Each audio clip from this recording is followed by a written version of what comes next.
இன்றைக்கி வந்து கறிப்பாப்போட இஞ்சி எப்படி செய்கிறதுன்னு காட்ட போகிறேன். நீங்களும் பாருங்கள். நீங்களும் இதை வீட்டில் செஞ்சு பாருங்கள், ருசியாக இருக்கும்.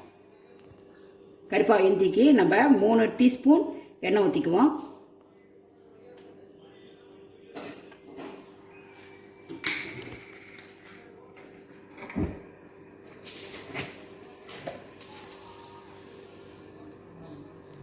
கறிப்பாவோட இஞ்சிக்கு தேவையான பொருட்கள்: கடுகு 1 கரண்டி,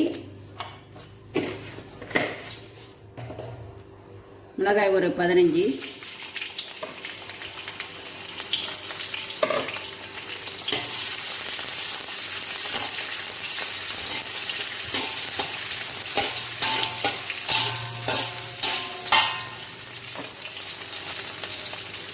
நான் கருப்பில் 3 கொத்து, ஆனால் அதை சின்னதாக வெட்டி வச்சுருக்கிறேன். நீங்களும் சின்னதாக வெட்டிக்கலாம். இன்னும் சின்னதாக வெட்டிக்கலாம், இல்லை முழுசாகவும் போடலாம். நல்லா வதக்கணும், கருப்பில் வாசனை வர வரைக்கும்.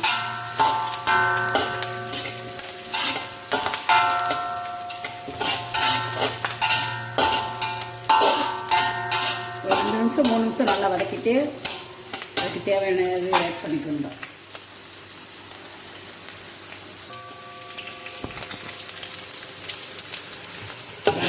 நல்லா வெந்துடணும். மிளகா, கருப்பிலலாம். இப்போ நான் கறித்தூள் 4 கரண்டி போட போகிறேன். 4 கரண்டி.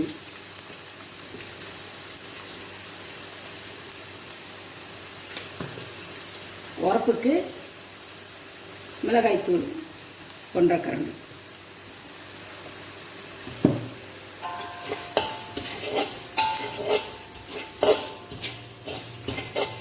கொஞ்சம் நல்லா வதக்கிட்டு நம்ம ஒரு 1/2 கிளாஸு தண்ணி ஊற்றிக்குவோம்.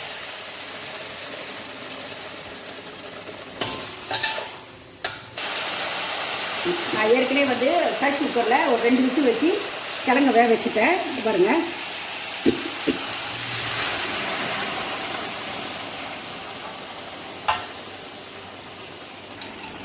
பாருங்கள் கிழங்கு நம்ம நல்லா மசாலாலாம் எல்லா இடத்துக்கும் கிண்டி எடுக்கணும். நல்லா சுண்டி தண்ணி இல்லாமல் எடுக்கணும். கறிப்பாப்புக்கு கறிப்பாப்பு வந்து நிறையா விதம் செய்யலாம். நம்ம கறிப்பாப்பு வந்து கிழங்கு செய்யலாம், சாடின் செய்யலாம், சாக்லேட்டில் செய்யலாம், சீஸில் செய்யலாம். நான் இன்றைக்கி வந்து கிழங்குல செய்கிறேன். இன்னொரு நாள் சீஸில் இல்லை சாக்லேட்டில் செஞ்சு காட்டுறேன்.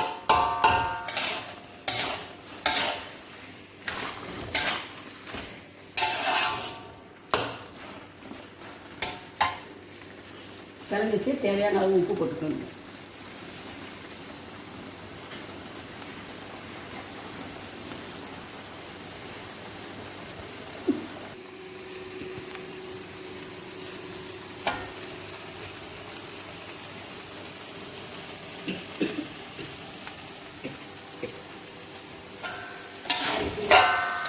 கிழங்கு தண்ணி இல்லாமல் சுண்டி எடுக்கணும்.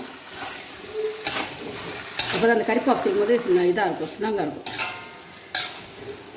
இந்த மாவு குழஞ்சிருக்கும். தண்ணியோட இதாக பொரிக்கும் போது கூட கறிப்பாப்பு அழகாக வராது. பாருங்க, தண்ணி நல்லா சுண்டியாச்சு. நம்ம இன்னும் கொஞ்சம் நேரத்தில் இதை வச்சுட்டு கறிப்பாப்பு செய்யலாம்.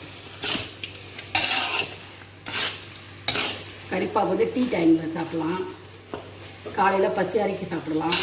ஆனால் மோஸ்ட்லி ரொம்ப பேர் வந்து இந்த டீ டைமுக்கு ஒரு சாயாக கலக்கிட்டு இது செஞ்சு சாப்பிட்டா ருசியாக இருக்கும்.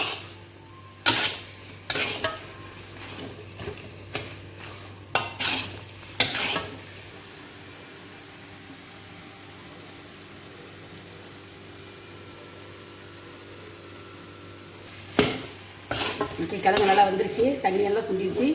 நம்ம எடுத்து வந்துடலாம்.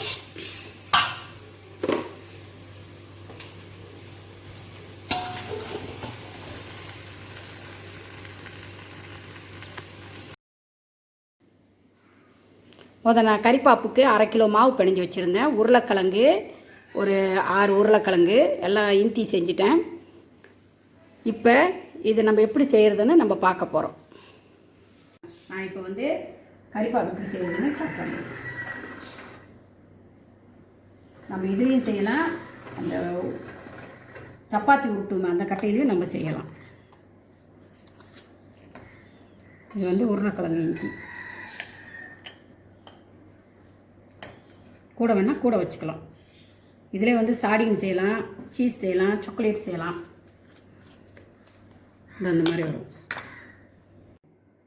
கிழங்கு கறிப்பாப்பும் ரெடி ஆயிடுச்சு. நம்ம அது எண்ணெயில் பொரிச்சிட்டு நல்லா பொன்னிறமாக பொரிக்கணும் எண்ணெயில். நான் இப்போ கறிப்பாப்பு பொரிக்க போகிறேன். எண்ணெய் நல்லா காஞ்சிட்ட பிறகு கறிப்பாப்பை நம்ம பொரிக்கணும்.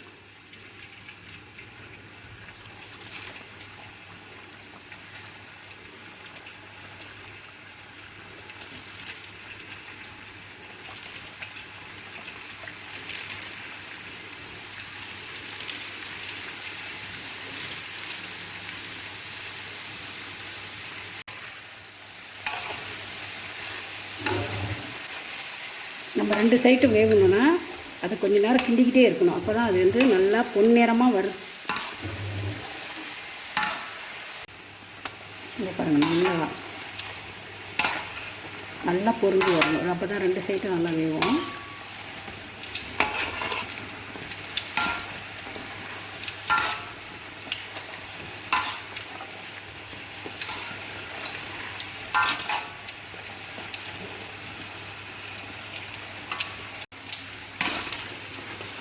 பாருங்கள், கறிப்பாப்பு நல்லா பொன்னிறமாக வந்துருச்சு. நம்ம எடுத்துட வேண்டியதான். இதுக்கு அந்தாண்ட பாருங்கள்.